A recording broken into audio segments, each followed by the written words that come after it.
Classification of crystalline solid. देखिए आज हम क्रिस्टलाइन सॉलिड हम लास्ट टॉपिक में कर चुके हैं, तो इनकी क्लासिफिकेशन कर रहे हैं। ये जो सॉलिड्स होते हैं इन्हें डिफरेंट कैटेगरीज में रिप्रेजेंट किया जाता है। जैसे कि 4 टाइप्स के ये होते हैं: आयनिक solid, molecular solid, covalent and network solid और मेटालिक सॉलिड्स। तो इन सब के बारे में आज हम इसकी categories one by one discuss करेंगे। तो चलिए सबसे पहले फर्स्ट ऑफ ऑल स्टार्ट करते हैं आयनिक सॉलिड से। देखिए आप ये सब कुछ +1 में ऑलरेडी पढ़ चुके हैं, तो चलिए इसको अब फिर से इसका ओवरव्यू ले लेते हैं। ये क्लासिफिकेशन है क्रिस्टलाइन सॉलिड की। तो आयनिक सॉलिड वो सॉलिड्स होते हैं जिसमें ये क्रिस्टलाइन सॉलिड है, जिसमें पार्टिकल्स होते हैं और पॉजिटिव और नेगेटिव आयंस होते हैं, यानी कैटायंस और एनायंस होते हैं।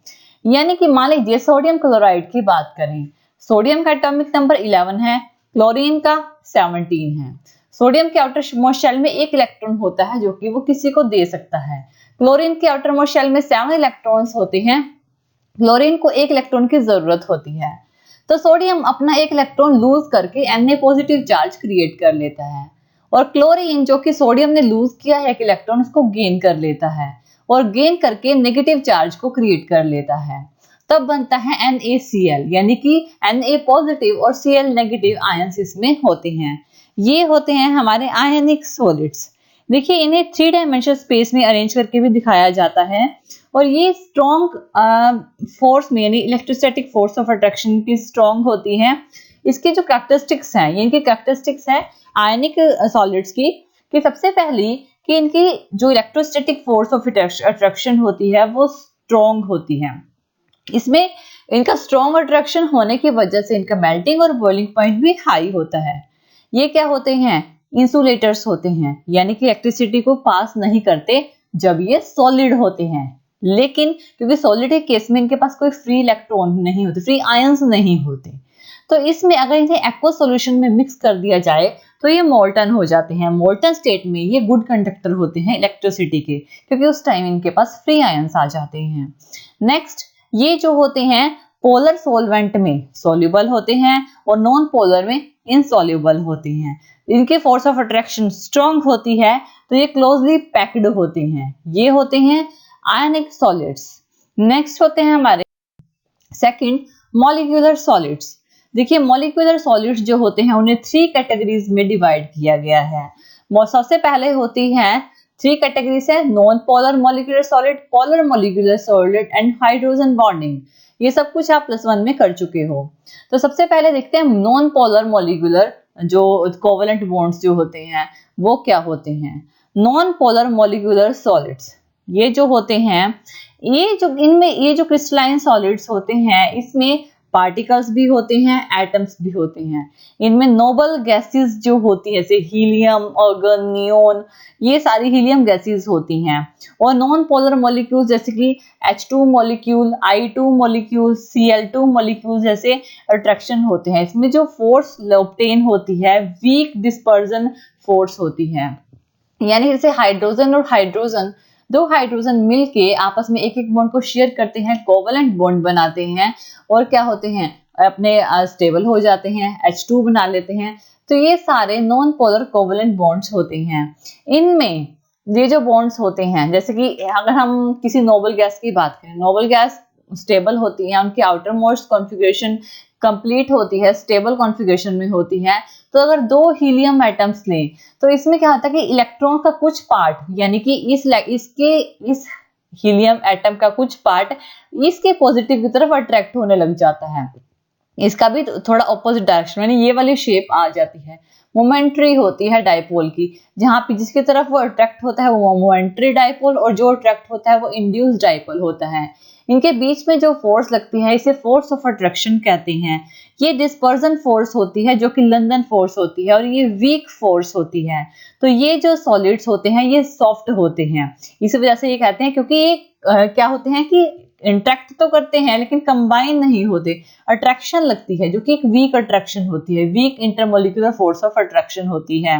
ये इलेक्ट्रिसिटी को कंडक्ट नहीं करते हैं, क्योंकि इनके पास कोई फ्री आयंस ही नहीं होते कंडक्ट करने के लिए, क्योंकि ये स्टेबल होते हैं और कुछ शेयर करके स्टेबल हो गए और कुछ जो नोबल गैसेस होती हैं वो तो ऑलरेडी स्टेबल ही होती हैं। तो ये सॉफ्ट होते हैं और इनका सॉफ्ट होने की वजह से इनका मेल्टिंग और बॉइलिंग पॉइंट भी लो होता है और weak internuclear force of attraction में प्रेजेंट होती है। तो ये ज्यादातर गैस और लिक्विड फॉर्म में रूम टेम्परेचर पे और प्रेशर पे पाए जाते हैं। ये है मॉलिक्यूलर सॉलिड का फर्स्ट पार्ट जो कि है नॉन पोलर मॉलिक्यूलर। नेक्स्ट होता है polar molecule solid. Polar molecule solid वो होते हैं जिनमें की डाइपोल डाइपोल इंटरेक्शन होती है, जो फोर्स एग्जिस्ट होती है पोलर मॉलिक्यूल्स के बीच में होती है। अब इसको आप कैसे समझोगे, जैसे कि हम एग्जांपल लेते हैं HCl का। HCl आपस में कंबाइन होकर बीच में एक सिंगल बॉन्ड से कंबाइन हो जाते हैं, लेकिन ये एक मॉलिक्यूल है। लेकिन HCl का अगर दूसरा मॉलिक्यूल ले, H पॉजिटिव लेंगे, Cl को नेगेटिव लेते हैं, ऐसे ही HCl का एक और मॉलिक्यूल ले लेते हैं। लेकिन देखिए ये आपस में एक मॉलिक्यूल बना लिया है, इसने भी आपस में एक मॉलिक्यूल बना लिया है, लेकिन हाइड्रोजन पॉजिटिव है, ये Cl नेगेटिव है।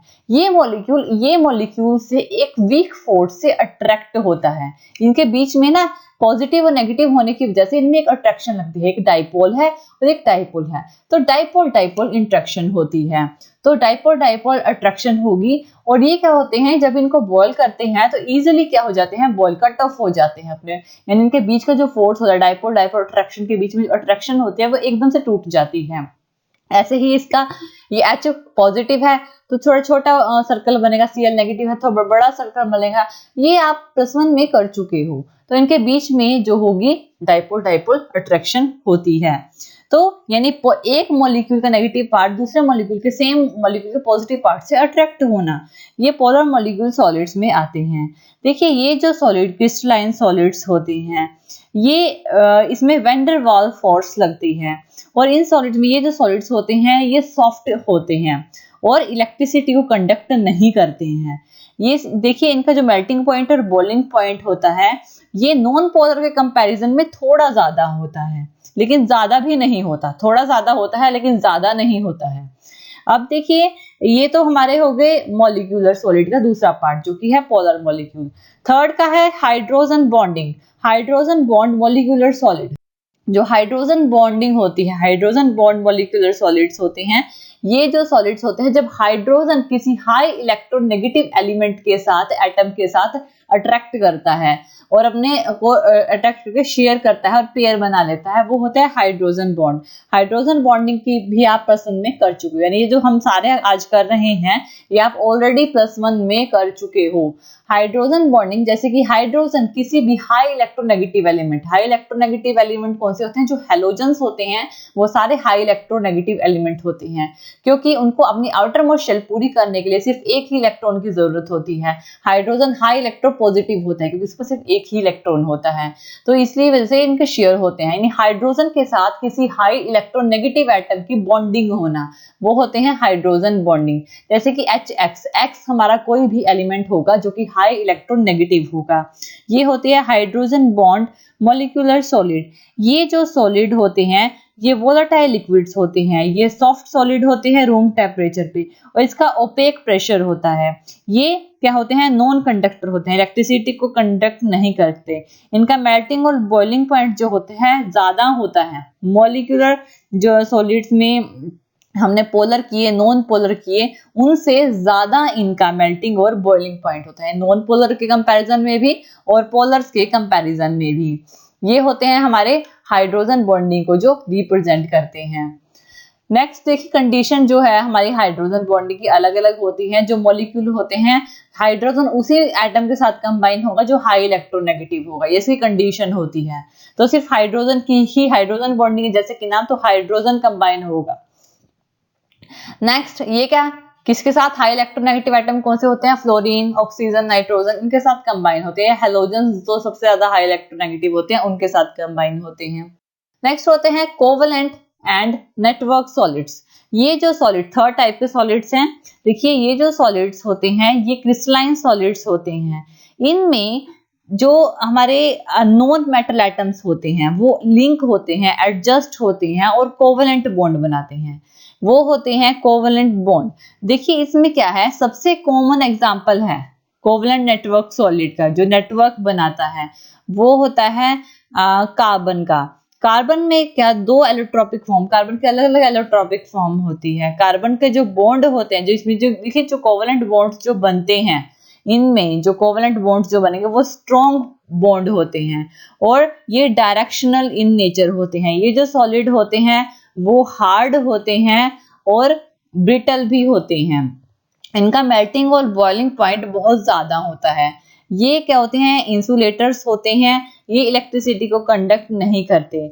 लेकिन इसमें क्या है, देखिए दो फॉर्म लेते हैं डायमंड की। डायमंड एक कार्बन के एलोट्रोपिक फॉर्म है जो कि इस फॉर्म में होगी। देखिए ये जो है ये डायमंड की एक कार्बन, यानी कि डायमंड और ग्रेफाइट की बात कर रही हैं। डायमंड और ग्रेफाइट दोनों ही कार्बन से मिलके बने हुए होते हैं, लेकिन इनका स्ट्रक्चर एलोट्रोपिक फॉर्म इन्हें इसीलिए बोलते हैं क्योंकि दोनों कार्बन के बने हुए होते हैं, लेकिन स्ट्रक्चर अलग अलग होती हैं।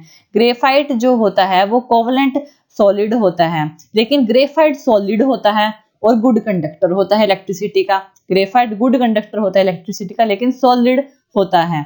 अब देखिए, अब जैसे कि डायमंड के केस में ये वाली शेप होती है, एक यानी पैटर्न ऐसा होता है कि एक सेंटर कार्बन होता है, उसके साथ साइड में जुड़े हुए होते हैं। लेकिन ग्रेफाइट में लेयर वाइज लेयर जो है कार्बन की लेयर्स होती हैं, तो एक दूसरे के ऊपर कवर करती हैं उन्हें। तो ये ग्रेफाइट और कार्बन में डायमंड में फर्क होता है। जबकि डायमंड ग्रेफाइट से डायमंड हार्ड होता है और जो ग्रेफाइट होता है उसकी हर एक लेयर में इलेक्ट्रॉन्स प्रेजेंट होते हैं, फ्री इलेक्ट्रॉन्स। इसी वजह से गुड कंडक्टर होता है इलेक्ट्रिसिटी का। तो ये कार्बन कार्बन की बॉन्डिंग्स होती हैं। ये कोवलेंट बॉन्ड्स एक दूसरे से कंबाइन होते हैं, यानी कि सिर्फ एक ही फॉर्म में नहीं, कोवलेंट बॉन्ड अलग अलग फॉर्म में। कार्बन की भी कितनी एलोट्रोपिक फॉर्म है जो अलग अलग फॉर्म में कंबाइन है। नेक्स्ट होते हैं मेटेलिक सॉलिड्स, जो कि लास्ट सॉलिड्स हैं। देखिए ये जो सॉलिड्स हैं, इस सॉलिड्स में जो particle positive charge metal ions होते हैं, जिसके साथ फ्री इलेक्ट्रॉन्स जो होते हैं। अब देखिए जो पॉजिटिव चार्ज एलिमेंट्स होते हैं, पॉजिटिव चार्ज मेटल्स होते हैं, इसमें जो मेटल में प्रोड्यूस होते हैं इसको कर्नल्स बोलते हैं। और जो इलेक्ट्रॉन्स हैं वो ऑब्वियसली इलेक्ट्रॉन नेगेटिव चार्ज होता है तो पॉजिटिव की तरफ अट्रैक्ट होता है। तो ये एक तरह से जो इलेक्ट्रॉन इसमें प्रेजेंट होते हैं मेटल क्रिस्टल में, ये उस तरह होते हैं जैसे कि समंदर में पानी का होना। इसी वजह से इसे सी ऑफ फ्री इलेक्ट्रॉन यानी फ्री इलेक्ट्रॉन का समंदर भी कहा जाता है। इसमें जो फोर्स होती है, जो फोर्स इनको होल्ड करती है मेटालिक आयंस को क्रिस्टलाइन में, उसे मेटालिक बॉन्ड्स यानी कि जो बॉन्ड बनते हैं उसे मेटालिक बॉन्ड्स बोलते हैं। इसमें हाई इलेक्ट्रिक और थर्मल कंडक्टिविटी होती है।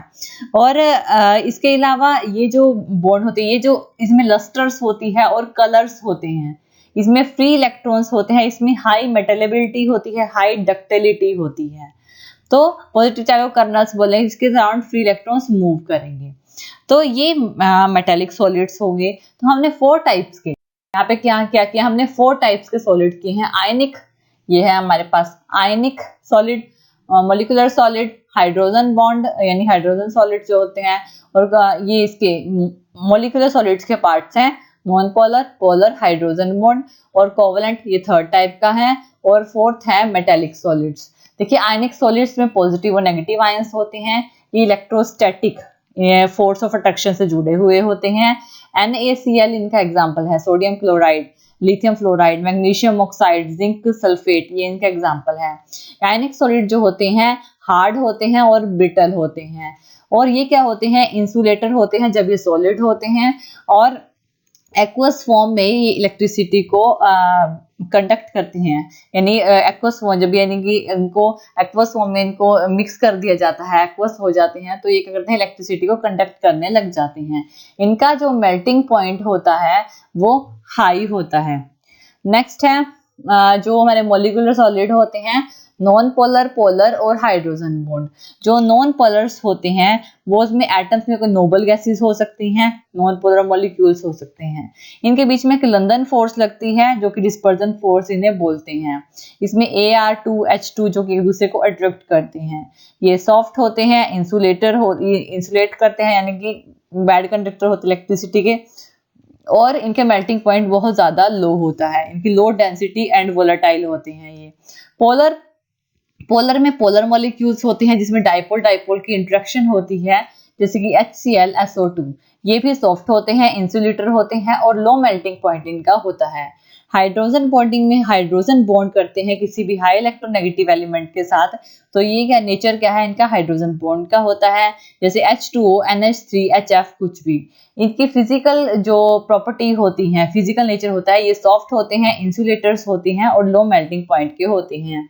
कोवलेंट जो हमारा बॉन्ड होते हैं, कोवलेंट और नेटवर्क सॉलिड्स होते हैं, ये हमारे सारे एटम्स जो होते हैं आपस में शेयर करते हैं इलेक्ट्रॉन्स को, तब बनते हैं कोवलेंट बॉन्ड बनते हैं, जैसे कि कार्बन की एलोट्रोपिक फॉर्म होती हैं, डायमंड और ग्रेफाइट। तो ये इसके एग्जांपल्स हैं। ये बहुत ज़्यादा हार्ड होते हैं, इसमें क्या होते हैं, ये इंसुलेटर्स होते हैं और वेरी हाई इनका मेल्टिंग पॉइंट होता है। लेकिन जो ग्रेफाइट है, ग्रेफाइट जो होता है वो क्या होता है, सॉफ्ट होता है, लेयर वाइज एक दूसरे के ऊपर इनकी लेयर्स होती हैं, फ्री इलेक्ट्रॉन होते हैं और ग्रेफाइट एक गुड कंडक्टर होता है इलेक्ट्रिसिटी का। नेक्स्ट है मेटालिक सॉलिड्स। मेटालिक सॉलिड्स जो होती हैं इसमें पॉजिटिव कर्नल्स होते हैं जिसके सराउंड इलेक्ट्रॉन्स मूव करते हैं, जैसे कि जिसको हम करते हैं CO फ्री इलेक्ट्रॉन का समंदर।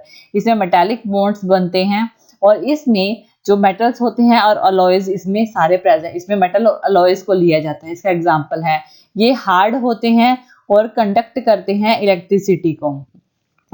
और इसके अलावा ये इनका जो मेल्टिंग पॉइंट होता है ये थोड़ा ज़्यादा होता है, फेयरली हाई होता है। तो ये है इनके सारे ओवरव्यू। अब देखिए कंडक्टिस के केस में है, कार्बन के एलोट्रोपिक के केस में दो केसेस हैं, एक है डायमंड और दूसरा है ग्रेफाइट कोवलेंट बॉन्ड में। तो डायमंड हार्ड होगा, इंसुलेटर होगा और हाई जो वेरी हाई इसका मेल्टिंग पॉइंट होगा। लेकिन ग्रेफाइट के केस में ये सॉफ्ट होगा, कंडक्ट करेगा इलेक्ट्रिसिटी को, लेकिन मेल्टिंग पॉइंट उसका भी हाई होगा। तो ये हमारे क्रिस्टलाइन सॉलिड्स होते हैं। Thank you for watching this video. और ज़्यादा अपडेटिंग वीडियोस के लिए आप हमारे चैनल लर्न एंड ग्रो पर हमें सब्सक्राइब कर सकते हैं। Thank you.